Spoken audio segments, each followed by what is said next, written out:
Welcome back to Interactive Wrestling Radio on what has been an interesting week in the world as we lost a conservative voice of reason to an assassin. And joining us on the Newsmaker line right now is a gentleman who knows all about speaking truth to power. He is Mr. Eddy Mansfield. Mr. Mansfield, how are you doing today? James, I'm doing really good. And I'm just so sad because I knew Charlie Kirk, pretty good, well. And he was a guy that got shot for doing good. Most of the time you get done away with, for doing evil stuff. Evil is what got him. And when you speak truth to power, they hate you. They try to destroy you. They look at the Trump family, a great family. I'm proud of President Trump. I'm proud to call Trump my president because he's getting America back on the right track. And when you look through history, look at JFK. They killed JFK like they tried to kill Trump, but they killed him. And they killed his brother, RFK. RFK. Now that definitely was truth to power because I think he was starting to find out too much. Well, yeah, and Martin Luther King was truth to power. Yes, sir. And so you look at those three icons in the world, and then you look at this icon we just lost, Charlie Kirk, and we almost lost President Trump from the same Dickie Mold guy. It's like, come on, man. It's like, but this son of a bitch, boy, these radical liberals, they got to stop their bullshit. It's tough because if you go online, and it's weird because I'm a conservative. I know that anybody in the entertainment world obviously shies away from saying what they are politically. Yeah, if you're a conservative and something, what are you going to do to me? I was an adopted kid who made it, despite all the goddamn odds. You're not going to tell me how to think, how to breathe, how to do anything. And, if you don't because I like people that get shit done in life, and you got a problem with that, screw you. They've been trying to kill my career ever since I did 2020. I mean, from Ole Anderson trying to pay off a referee to plant cocaine in my fucking hubcaps on my Cadillac. And he came and found me, the referee, because he's a friend of mine. And I'm not going to. So you were already out of wrestling, or at least blackballed to some extent at this point. Am I right? One who fucked my career up, and so when all that happened, I told him, I said, if you ever take food off my table, I'm going to go on national television and tell people what you've been doing to all the wrestlers, and I did. And I spoke truth to power. And there was nobody behind me. You know what I mean? Absolutely. And it's like, hey, you got to stand up and be a grown-ass man. Wrestlers don't have benefits. Now they're starting to get a few, And why? Here's what I don't understand. I preach this forever. Why don't you let wrestlers who are on television each and every week join SAG-AFTRA? Now you got wise ass wrestlers that's going to come back and say, "Well, I can get my own insurance." Yeah, but you don't. You can't afford it, and that's just a myth. You're living, you dumbass. And it's like in the real world, you got to pay for shit. And Here you are, you banging up your body. I had 3 knee operations, stabbed 7 times, and a chipped tailbone, and they didn't pay for one damn thing for me. And you can go on, and I don't care about other people. I can talk about myself because that's who I really care about. That's who I love is Eddy Mansfield. Because if you don't love if you don't love yourself first, you can't love anybody else. Very cool. Well, and I saw it was on my birthday, so happy birthday to me. The video, the assassination of Charlie Kirk, and that definitely, put a damper on things. And I'll tell you, the age we live in is pretty amazing because you can't get away with doing things like that the way that we saw things like that gotten away with before. Yeah, this ain't no Bonnie and Clyde crap anymore. And it's like, when you do something, they can find you now. And it's like, exactly. It's like my buddy Lenny DePaul. I'm doing he's on my true crime show. He's one of the baddest dudes on the planet. He's a former commander of U.S. Marshals. And he sent me updates all morning. He's the one that sent me early this morning before President Trump went on Fox today. And then Lenny was on John Roberts and Sandra, today. And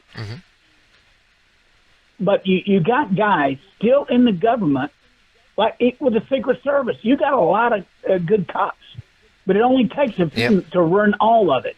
And it's like I asked Lenny, I said, who's the Secret Service bozo that's running his mouth about Charlie Kirk? He said, I don't know his name, but I'm going to find out shortly. Because Lenny was part of the Secret Service that protected Reagan. There you go. And Reagan had an assassination attempt on him, too. Oh, yeah. Lenny knows. He was there. And so it's like... oh, wow. It's, like sometimes you got these kooks like this. I don't understand why that somebody's not manning those cameras. Like if you got a bunker, down, below the stadium or whatever, like we do with television and stuff to call cameras and stuff. You can look on those cameras and see who's the sumbitch on this roof, right? And you can stop that. Didn't you call that walkie right down the Charlie Kirk's people say, hey, hide him out. Got a shooter on the roof. And it's interesting because Charlie Kirk, though, wasn't the president. And when you're talking about somebody on the roof... Let me educate your fans right now. You got President Trump. Next in line is J.D. Vance. And the third in line was Charlie Kirk. And they wanted to kill him. Very possibly. Oh, yeah. He could draw crowds like Trump. I agree. He was drawing that kind of crowd for Trump. Well, yeah, Trump got elected because of Charlie Kirk, and it didn't hurt. That's for sure. Oh, he brought the people together. He'd go on those campuses and speak truth. He would debate them. Hey, you can say whatever you want. Step up to the mic. Tell me why you're saying what you're saying, and I'm going to tell you why you're wrong. And that's what he did.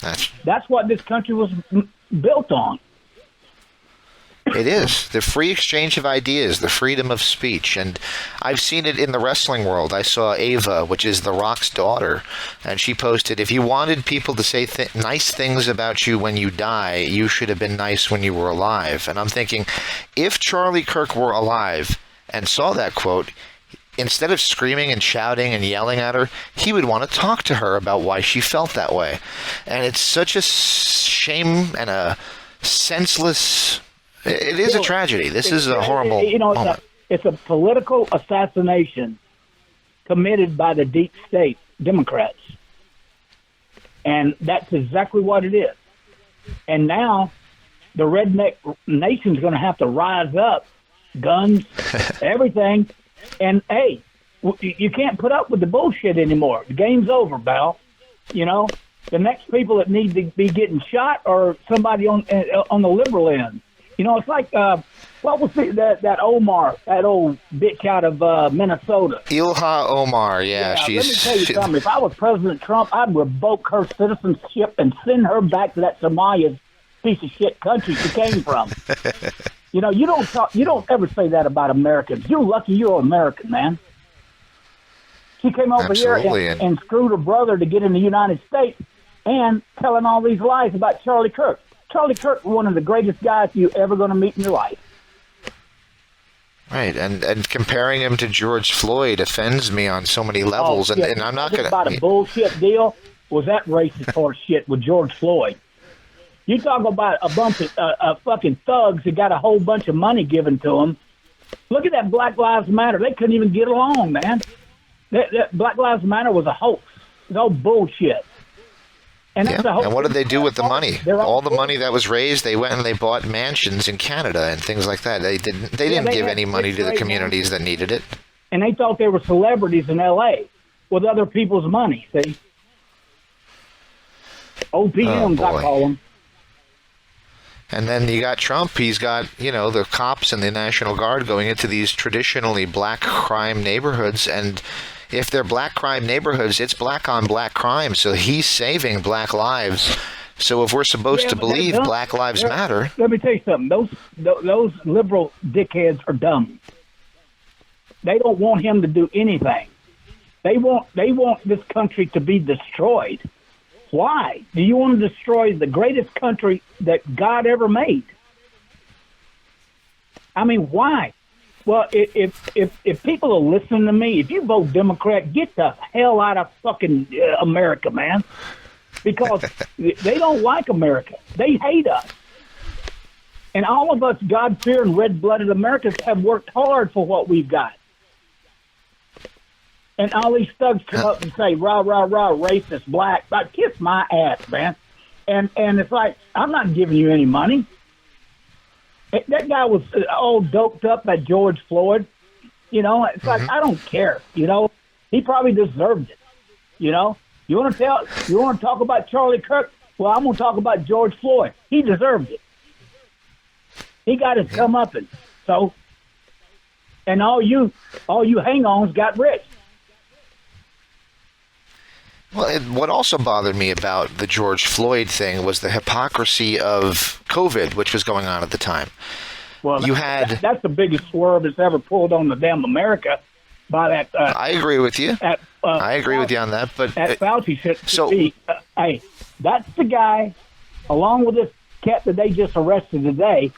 They need to do the death penalty side by side, dual electric chairs.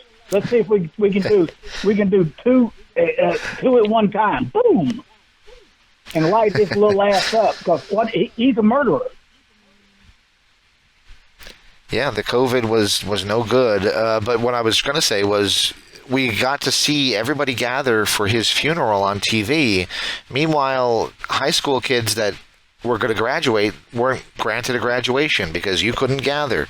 And if grandma should have happened to die, you couldn't have a funeral because you're not allowed to gather. You're not allowed to go to church. You're not allowed to, in some senses, go to the store the way you used to. I mean, the only thing that seemed to survive, I guess COVID didn't live in Walmart, but everything else seemed to be, you couldn't do it. And you couldn't go to baseball games. You couldn't go to, everything was shut down. But the funeral for a guy with a sketchy past, everybody was in attendance, and they certainly weren't social distancing at the time. Right. It's all bullshit. That was all bullshit. Don't ever say wrestling's bullshit. That was the biggest bullshit ever been perpetrated on anybody. I think that's why wrestling and politics sometimes go so close together, is because there's so much bullshit working and swerving and bullshit, as you put it. Yeah, that goes into both. To be a politician, you got to have a 6-ton sack and a 12-ton of bullshit to go in it, and so that's what they do. They put 12 tons of bullshit in a 6-ton sack, and they keep selling you that to get elected. Look at that stupid guy. He's the guy from New York. Mandani. No, screw him. I mean, it's like, they just need to put him on something and get him the hell out of the United States. A communist shouldn't be allowed to live in the United States. If he says he's a communist, they need to do a a new Warren Commission like they did. I studied in school years and years ago, and bring that back and start locking up all these Hollywood elites, lock up all these commies, get them, either put them in jail or get them out of the country. You don't want to be in America? Well, you ain't going to run it for everybody else. We're going to get your ass out of here. That's simple. And it's going to, when people think, from people outside of the United States, when they think of the United States, they think of New York, specifically New York City, where, the Statue of Liberty is, and the Empire State Building. Too, that Statue of Liberty was given to us. Bring us by France, right? Bring it, yeah, because they didn't want to pay us. They built a damn statue. So it's like, all right, now give us you're tired, you're hungry, and all that. But hell, we never said that. They did. They did. Mm-hmm. And I don't have time for that bullshit. It's like, I lived in New York, and so it's like, I lived in Manhattan. I love New York, and I love New Yorkers. And it's a great city to do business in. It really is. Not now, it's not, but it was. No. It was, 8 or 9 years ago. It was really good. Well, especially when Rudy was in. Oh, yeah, he cleaned it up. And absolutely. Yeah, I grew up in New Jersey, just across the river, but I was over in New York quite often. And the difference between the 80s New York when I was a kid and the 90s New York when Rudy came in and cleaned things up was night and day. It was a drastic difference. Oh, well, yeah, you could go down to 42nd Street and hang out and not even worry. It's more cops on 42nd Street than there was anywhere. It was the safest place, you could go. And, I spent a lot of time, I lived in New York and on the Upper East Side. I enjoyed it. And but getting back to speaking power to truth. Okay. Right. Look at what the TKO guys did to Vince McMahon. Mm-hmm. Okay, now that was an inside job, I'm telling you. They got rid of his ass. All right, so you've alluded to this in prior conversations we've had, and I can't really get a grip on if you're on Vince's side or Triple H's side in the whole thing. Well, I guess maybe not Triple H's side, but whoever is the grand poobah of TKO above Triple H. You mean like Mark Shapiro or Nick? Mark Shapiro is one of them, and then there's I can't remember his name, the actual owner, Ari something or other. But there you go. Well, it's like Nick Khan or somebody. He was with CAA. Nick Khan is one of them. Yeah, he's on the board.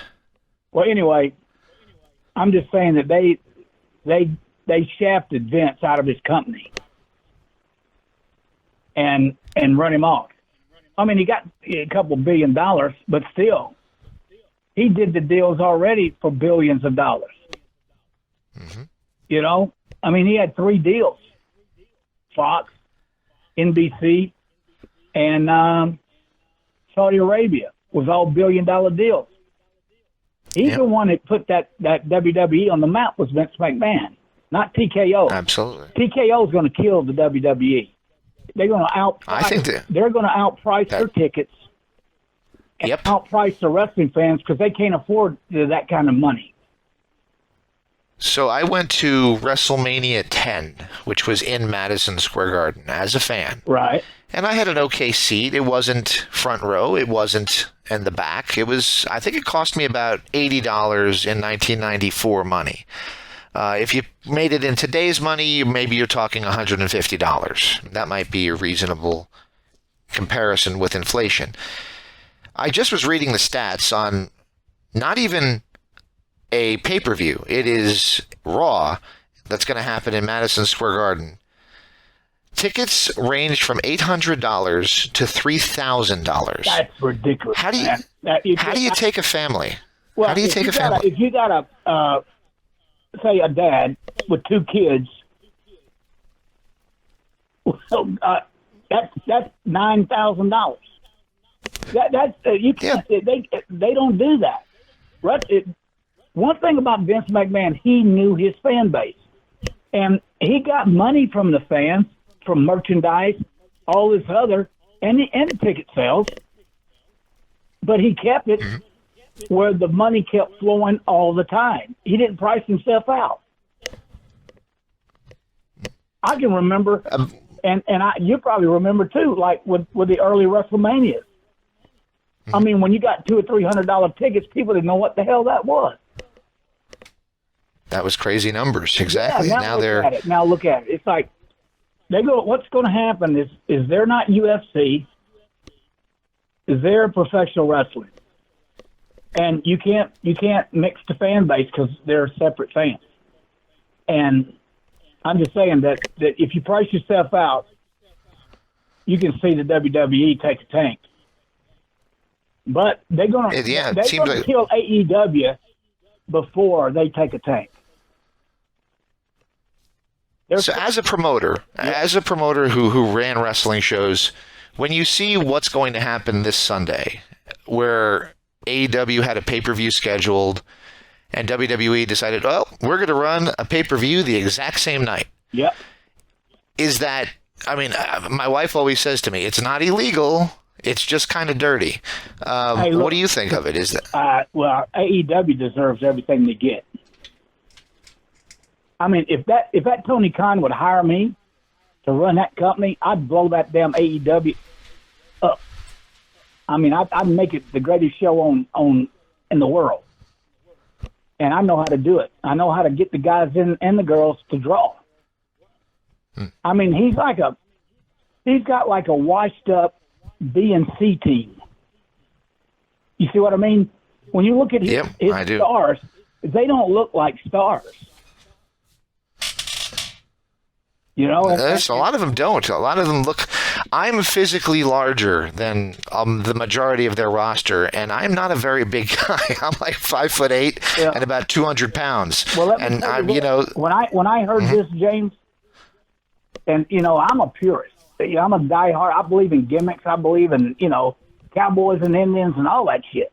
And so it's like when I heard them introduce this guy had a belt on from such and such town, weighing in 178 pounds. I have never heard that in my life in professional wrestling. Most guys who wrestle got legs 178 pounds. Their left leg is. Right. And this bastard goes in, and then they want some 6'3" guy to sell for the midget. Well, come on, man. I mean, at least make it. How tall are you, or how tall were you during your wrestling days? I should say 6'1". I'm about 5'8". Yeah. So you're not exactly. This is not coming from the lips of a giant. You're coming from a guy that's just an athlete. Let me tell you something. I work like a 6'6" man move, man. When I got my heat, I got heat, and that's how come I drew money everywhere, because I got my heat like a big guy. And I was 235, 240 pounds. Yep. Yeah, I wasn't on. I weighed 175 pounds when I played pro baseball, and then I got big to go into wrestling. But you got to get, and if I see, it used to be clotheslines. When I was training all my stars in IWF, I wouldn't let them clothesline. I made them run spots. And then every now and then I let them do a clothesline because they were just clothesline. Now it's super kick. You got 30 super kicks in one fucking match, man. What the hell are you doing? Yeah, that used to be a finishing move. Well, yeah, that's the problem. They do everybody else's finishing move as a high spot, and now the finishing moves don't really matter anymore. That's just poor training. AEW's got horrible trainers. I mean, look at them. Yeah, I agree. They're agents, if you will. They don't put together matches that make a whole lot of sense, and it's very perplexing as a wrestling fan these days. Their production looks small. Have you been watching the last few weeks? Of AEW? Yes, sir. No, I don't watch it. Oh, okay. Now, the reason I ask that is because they're running the ECW arena, the 2300 arena as it is now. Now, I grew up watching, that stuff, the ECW arena, and you knew it wasn't Madison Square Garden. You knew it wasn't a major arena, but you never watched it. It's a dump in Philly. It's a dump in Philly. You knew that's what it was, but it didn't look like it was minuscule. for some reason, when they're running it, it looks so small. It looks so. I mean, I've seen shows run from there from multiple promotions, from even TNA made it look okay. All in the way you shoot it. Mm-hmm. See, if I could come in there and just change all the production they got and bring in guys that I know that can do a 18 job, right? That you got to make their if you're selling magic, it's got to be bigger than life. You know, when you look at Les Fillin that came over from ESPN to TKO, WWE. Yeah, the WWE. He changed that Kevin Dunn's bullshit and made it bigger and better. See, Kevin Dunn would never change. He kept the same old crap. You got to change. You know, you got to be bigger and better. If you look at Les, is production. He does things big, and when you shoot things, shoot it in the grandeur. Get a big high shot from the top of that arena that shows all them thousands of people. You know, like he does. That's the way I do. You know, you show the thousands of people. When I used to shoot at Universal, you look at some of my tapes, you would swear I got 10,000 people in that sound stage. Right. And I was going to ask you that. We were just talking about ticket prices. I know it was always a topic of discussion with TNA that they had just, amusement park goers that would fill the seats. Did you guys charge tickets in IWF? No. No? And no. So they were just amusement park. Okay. Yeah. That was my deal with Universal. I was an attraction. Mm-hmm. A live production attraction. And so what percentage of the people that attended cared about wrestling, or were just there, like, if they weren't there, they would have been, on the Jaws ride or something like that, if not? Well, they came from the Jaws ride to be in the wrestling. And so, we would turn it over. I would shoot 5 shows a day, you know what I mean? Or mm-hmm. a day. And I would have a brand new audience each show. Very cool. I'd get those people out, and I'd have those pink shirts bringing all these other guys, and they were more than happy to come in out of that heat in Florida. I believe it. Oh my God! And sit there. They had to sit there for a damn hour. They couldn't go. You couldn't get up and go anywhere. Once you got in that seat, man, your ass is going to cheer, or your ass is going to go out the door. All right, so we started talking about Truth to Power, and we were talking about your 2020 appearance, and you mentioned what happened with Ole Anderson trying to plant cocaine on you. Well, yeah. Was there any other stuff like that went on? Yeah, that happened from that to trying to they wanted to get me with dope.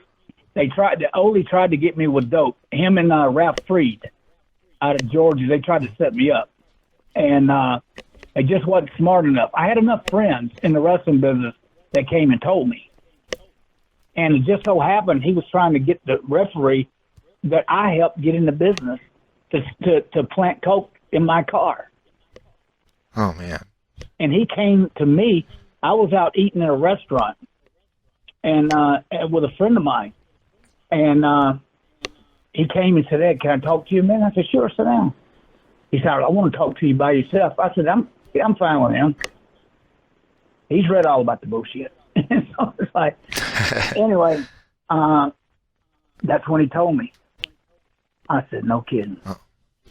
And I'm going to tell you what I did to Ole Anderson. What'd you do? I walked in a bar in Georgia. I had a pistol I had a sports coat on. I had a pistol in my coat pocket. And I walked over to him and that Ralph Freed. I said, let me tell you something, you fat motherfucker. I said, why don't you fucking say that to my face and try to play coke on me now while I'm looking at you? Why don't you just make a move and just give me a legal reason to shoot your ass? Oh, boy. And he wouldn't move. He wouldn't even touch that beer. And I wasn't playing. I was going to shoot that motherfucker. Oh, man. And what he put me through all the years I worked so hard to get where I was, and he's the one that killed my career. But how hard was it for you? I showed those motherfuckers that no matter if you try, you can't kill Eddy Mansfield. I went and did a deal that nobody else could do with Universal Studios, and right. I put wrestling in a theme park. I had characters on my show, from Beetlejuice to Marilyn Monroe to Mae West, all Blues Brothers, all of them, and I created all that shit. Absolutely, and that was one of the more interesting shows from the early 90s. It's just such a shame that the wrestling industry was in a down period at that point, because you guys might have had something more. Yeah, because WWF, I mean, I was just reading something today. It was Linda McMahon posted out their thing from like 1996, where we're getting rid of the water fountains in Titan Tower because we can't afford them, and you're using too much ink. That's how bad the wrestling business was right before the late 90s boom.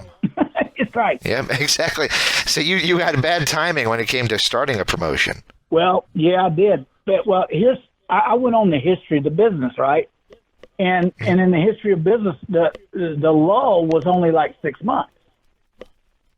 So I said, okay, well, I'm gonna go in while it's about at 6 months, right?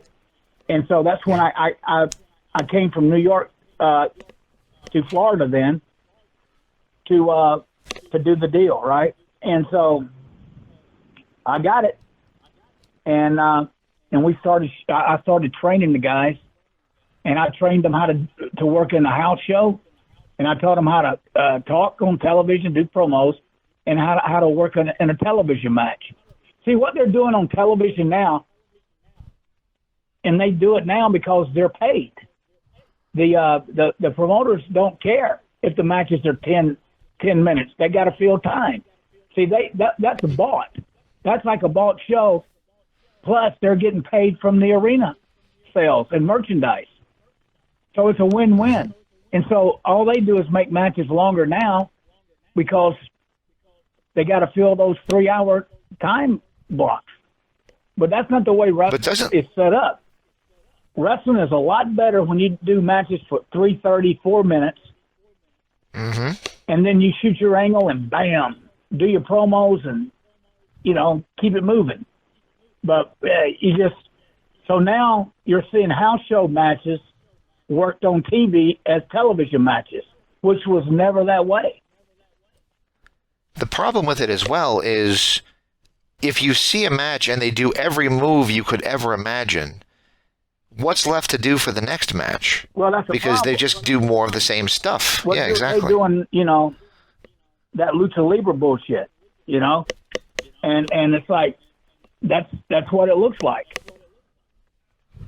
When you used to, and when I'm watching, I used to wrestle Mil Mascaras in Los Angeles and shit, and San Antonio. So that son bitch, you would knock him on his ass, and while you're trying to work the crowd, he'd be standing on his feet, right, not selling anything. And so it's interesting. A lot of people say that about him, that he didn't sell. He definitely did not like to lose. I know that. No. None of those Mexicans. But he managed to. You ever see what is that Mexican guy was married to Charlotte Flair? Oh, Andrade. Yeah, you notice he don't lose either. Yeah, he doesn't like to lose a lot. No, not often. them Mexicans, it'll make me look bad with my people. So the Japanese got that from the Mexicans. And then they started coming over here saying, I can't lose. I look bad for my people in Japan. Well, keep your ass in Japan. Don't come here. Keep your ass in Mexico. Don't come here. See what I mean? It's like, okay. I do. And the wrestling business is worse than a soap opera. Worse than politics. Well, it's more like a porn movie mixed with wrestling. A porn movie mixed with yeah. You know what I mean? It's like, just think about that, James. I know the fans will be thinking about it, and they know what I'm talking about. I agree with you. a couple questions I had for you while we were discussing. How difficult was it for you to have done that 2020 special? Then was the early 90s that we saw you start your own promotion in Universal. Right. So how difficult were those 5 years before you ended up back in the wrestling business? I was producing television. I went right into television. Okay. I'm very, very talented. Rune Arledge broke me into business. Rune Arledge, he had the wide world of sports. He created ESPN, a bunch of other stuff. Just look him up. Rune Arledge was the man. And he taught me everything I know about television. It's too bad he passed away.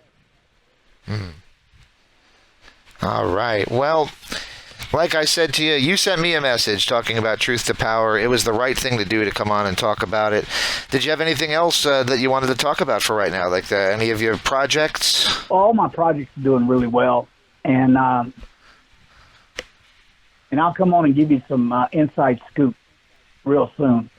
And because I enjoy breaking stuff on your epic. Yeah, of our last conversation, of everything you discussed, and you let quite a bit out there. The one thing that people picked up on was your story about Jimmy Snuka and sitting in the control room at Universal at XWF and asking him, "Why'd you kill that girl?" And that seemed to be the one thing that people really picked up on the most. What did they say? Well, they're like, "I can't believe it. Did he really admit to it? I can't think that he would ever have admitted to it." Well, he did kill her. I just asked Jimmy. He was sitting in a truck with me while we were filming. You know, I'm calling camera angles and stuff, and it was in between matches. I just looked at him. I said, "Why did you kill Nancy?" He said, "Oh, it was an accident." I said, "Accident, my ass." I said, "No." And so it's like, you know, you can't take that back. Yeah. I mean, and Nancy was a sweet person, really a good girl, and very, very nice. She had a nice family, came from a nice family, and she was just a sweet girl. She didn't deserve that. No. But, you know, it's like, what are you going to do? I mean, you got Vince McMahon who wanted to save his money-making star, you know. And you notice I never said anything until after he's dead. I knew the whole story. Well, was it just not did you not feel like it was your place to do so, or why did you wait until he passed? Well, it wasn't my place, number one. And I had nothing to gain. I mean, me and Jimmy used to live together twice. Once in Dallas and once in Tulsa, Oklahoma. And it's just that I wanted to be able to see Jimmy, not on the phone, you know, face to face. And just, you know, ask him, you didn't have to kill the girl. And he didn't. He didn't have to kill her. But he was with a cocaine rage. That's what happened to him. And it's like sad. It's just really sad. But they're both dead. So yeah. And it's just it's ironic. It was an interview he did with me in promoting his book, where he put his foot in his mouth a little bit about that. Now, obviously, I didn't have the brass stones to say to him, "Did you kill that girl?" Well, I forget how I asked it. Now, if you'd have been a really A+ journalist, ask the motherfucker questions, man. Well, I did ask him a question, and it was part of that and part of a couple other interviews he did around the time of that book that got the case reopened. And then they found him, much like our sitting president a couple of years ago, they found him unfit to stand trial because of mental decline. But that was how that went down. But it looks like more people know about that now, perhaps thanks to Dark Side of the Ring, as well as other things online about Nancy and what exactly occurred or what. Yeah, I don't think ultimately the Dark Side of the Ring. I think it's more of the internet. You know, everything like that goes so viral now. You know what I mean? That that you can, Dark Side of the Ring's lucky to get to 2 million people. I mean, that's giving them a whole bunch. You know what I mean? Ratings. Yeah. Just think, What do you? I did the highest rated show on ABC in 2020 history. It was a 33 share. What does that equal in just like households watching? That must have been a huge 33 number. million. 33. Wow. That's insane. Oh boy. Well, I mean, you did something there that certainly made a name for yourself. It certainly made it harder for you in the wrestling business. Have you any desire to do anything further in wrestling? I've written a screenplay. I wrote that back in 91.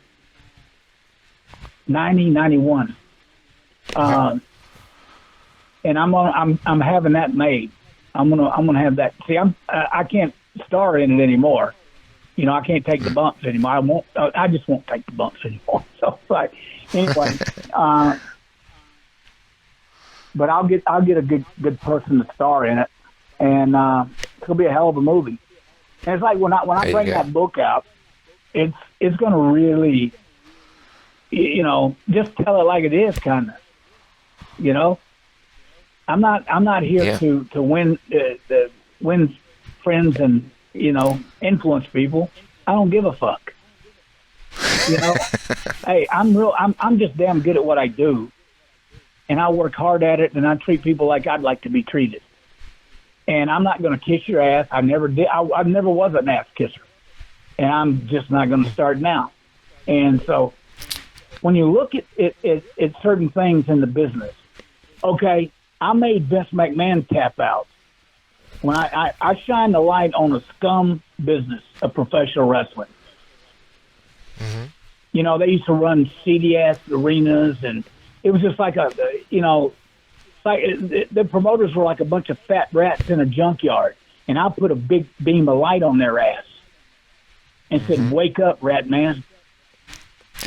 And so when you look at that, now I made Vince tap out. He said it was entertainment, so he justified what Eddy Mansfield said the whole fucking time. You understand? And now you got The Undertaker. Now you got that big mouth Bubba Dudley. Then you got that drama queen Booker T. Then you got what's her name? Mickey James. Yeah, Mickey James. All of them are teaching all the secrets of the wrestling business on television and getting paid for it. And so, how are you going to ever say anything about Eddy Mansfield? Because I was right. You're doing the damn same shit that I told him. That's right. And now you got the bosses from WWE doing behind the scenes with Netflix. So I mean, how are you going to point the finger at Eddy Mansfield, please? Exactly, and that's the story that I was just reading before. I was reading the thing about Linda McMahon, and then I was reading the thing, a post by Triple H. He was talking about the fact that an 8-year-old can pick up a smartphone and find out that wrestling isn't real. And it's, but do you need to necessarily tell us every aspect of what we're seeing as you're putting it on TV? Absolutely, you should. You think they should? Oh, yeah. I think they should. You know why? Because that makes people watch more wrestling because they think that they know everything. Oh, yeah. It's like The Rock always said, it's been a work forever. Mm-hmm. And, what used to make me mad is here's big grown-ass men trying to convince people that a business is really real. Well, if it was really real, none of you would be in the business. You see what I mean? Yep. I mean, even as a kid, when I was a kid, I'd always try to figure it out. Well, wrestlers have these matches every week, but pro boxers maybe a couple times a year. Why is that? I always said this. If you ever been into a fight and got punched in the mouth, you know damn well that you can't get hit 5 times straight and not draw any blood. That's right. Yep. And now, and what's so funny is that the only way we drew blood in wrestling, unless you accidentally pop somebody in the nose and the nose would bleed. I never had a nosebleed my whole life. So it's, but, the blade was the gimmick. And they said, well, why did you blade? You know why I really did the blade? Why is that? Here's the real deal. And I had never said this to anybody. Here's the real deal. Because of the AIDS and hepatitis. That's why I did the blade. You did the blade because of the AIDS and hepatitis. How do you mean by that? I did on 2020. Oh, okay. Oh, I get you. I followed. Sorry, I wasn't getting it for a second there.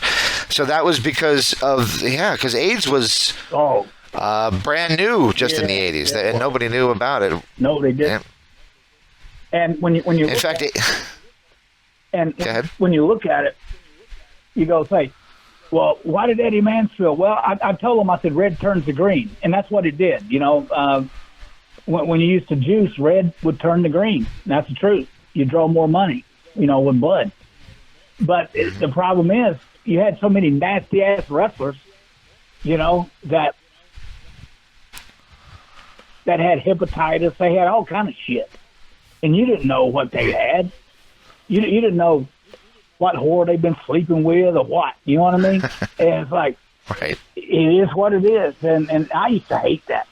I didn't mind juicing, but I just didn't juice for habit. You know what I mean? I did it for a reason. And but I used to juice a lot with Scott Casey. Me and him had great matches. And in L.A., they love juice in L.A., But when you speak truth to power, always remember, and I'll let you go with this one. Sure. When you speak truth to power, be careful, because they'll try to kill you, just like they tried to kill me. And 5 different occasions, but they just can't, sometimes, can't kill what they need to be living. You know what I mean? I just need to be living, I guess. And so... Absolutely. Here you are. You've survived it all, and you're still talking, and a lot of the people that we're talking about aren't. And I'm an award-winning television producer. They couldn't stop. They tried to stop my television career. I mean, you wouldn't believe what all those motherfuckers have tried to do to me, man.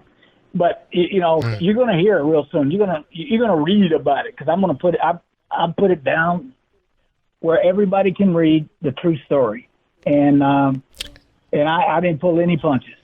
Well, I don't ever pull. I was like, well, no, you don't. That's one of the best things about talking to you is you don't pull any punches. Final question for you is: when you walk into a wrestling convention, I don't. Is there any? Well, I was going to say, is there any contempt? Like, is there any of the guys I know you know who I'm talking about, like a Jim Cornette or anybody like that actually would come up to you and say anything nasty about you? Oh no, because I'd slap the fuck out of Jim Cornette.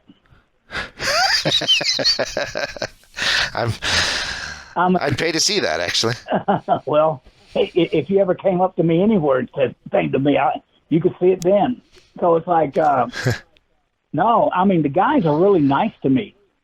You know what's really funny is when I did the 2020, most all the top guys in the business knew I was doing it. You know where I got the tape that I used on 2020? Who gave me that tape? Who's that? Was the Sheik, Eddie Farhat. Oh, wow. And me and him were really close. And his wife, Joyce. And Sheik said, stick it up his ass, Ed. I said, I am. And so it was like, and I did. And I was in his movie, I Hate People. I like to hurt people. Yeah, that's it. I like to hurt people. That's right. That's the one, yeah.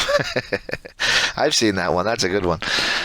All right, man. Well, I appreciate having you on always, and I can't wait for this book. And, of course, when the book does come out, we got to have you on again to talk about it and get the word out as best we can. Well, enjoy your wrestling this week. And I think they're coming to Arizona, aren't they? There is a show tomorrow that's supposed to, I don't know if they hit their number. There's supposed to be a 2,000 seat sold independent show from Phoenix Championship Wrestling. Oh, cool. And yeah, so that's going to be where I am tomorrow night. And it's, Missy Hyatt's going to be there. I think I mentioned that last time. And there's a whole lot of guys going to be there. Not a lot of big names. All you fucking wrestling people own me about Missy Hyatt. Why? I mean, it's like, damn. Me and Missy. You want to know why? I mean, I can tell you why. Yeah, tell me why. Because, all right, so the regular people had Farrah Fawcett on their walls, and we had Missy Hyatt on our wall. That's the real reason. So you lived the dream back when it was a dream. That's exactly why. Well, I got a real good relationship with Missy, and I think the world of her. And she saved my ass from an arena rat, and so she's just very dear to to me, and we've been friends a long time, and I'm so happy she's doing well, and she's just a sweet person. I mean, she really is. Married, happy, everything seems to be going good for her. Yeah. I'm gonna tell you the truth. She's not married. You want me to educate you really? now, James? She's married.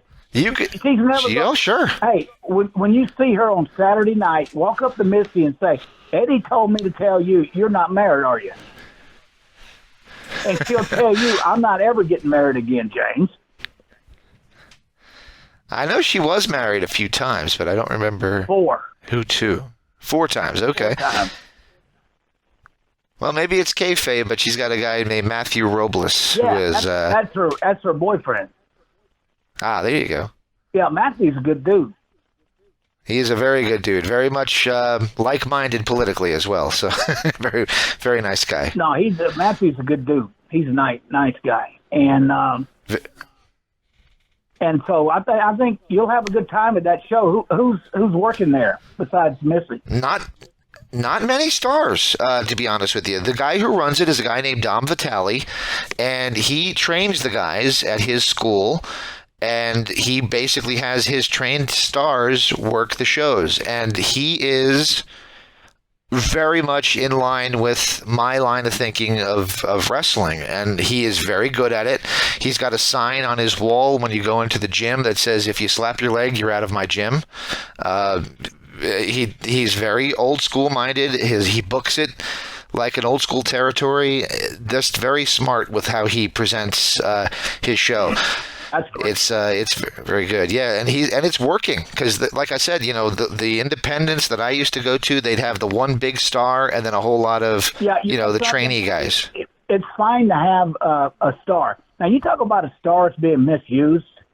I'm going to tell you the WWE that they could get one hell of a run with is AJ Styles, and I tell you who would be a good run with him would be AJ Styles and LA Knight. Yeah. They've worked before, but I do think they could do some stuff because they both can talk. AJ he's closer to 50 than 40, but he can still work very well. I mean, you wouldn't know. He can work out. He can outwork 9 out of 10 guys in WWE. Absolutely.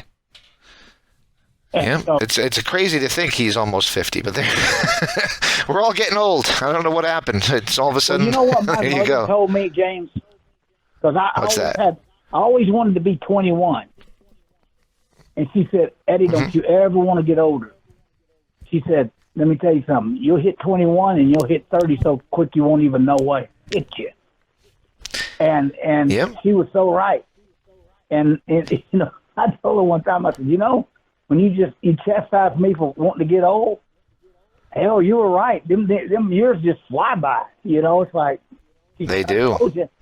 And it does. I mean, when you look around, James, the world is going by at a Mach speed. But we got to make the world a better place to live in. I mean, especially the United States. We got to take America back, make it safe for everybody to go out and eat in restaurants and really the American dream. That's what we need to bring back. And I think President Trump will do that. All my confidence is there because he's not a politician. He's a business guy. 2 + 2 is 4 to Trump. It's not 2 + 2 is 100. Right. He knows what he's doing, and I'm proud to be an American, and I'm proud of guys like you that are my friend, and thanks to all your fans for putting up with me, And I appreciate I appreciate you. And I'll let you get back to doing work because I apologize for keeping you so long. But it's always great to catch up with you. All right, be good, James. Bye-bye. You take care, sir. You take care. Bye-bye.